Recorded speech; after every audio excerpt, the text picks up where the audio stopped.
Evening. কেমন আছেন সবাই? আমি অনন্যা ব্লগস থেকে বলছি। আপনারা ভালো আছেন তো? এত রোদ্দুর, এত গরম পড়েছে, মানে কিছু বলবার নেই। মানে ভালো থাকার মতো অবস্থাই মনে হয় কারোই হবে না। কেন কি এত গরমের মধ্যে থাকা অসম্ভব ব্যাপার হয়ে যাচ্ছে। তাই আমাদের বাড়িতে কাল আমরা একটা নতুন কুলার কিনে এনেছি। এই দেখুন, এখানে রয়েছে কুলারটা। এই যে দেখুন, কুলার নিয়ে এসেছি।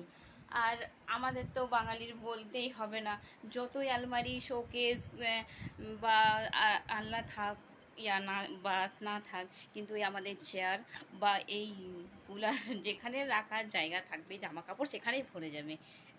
সেই জন্য আমার এখন কুলারের মধ্যে কুলারও রয়েছে, আর এই যে দেখছেন কুলারের মধ্যে জামা কাপড় রেখে ভরে গেছে।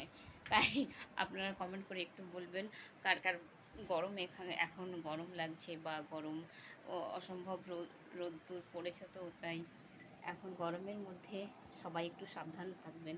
আর আমার এই ছোট্ট বোনটির ভিডিওটা যদি আপনাদের ভালো লেগে থাকে, তাহলে লাইক, কমেন্ট, শেয়ার আর সাবস্ক্রাইব করতে ভুলবেন না। Thank you.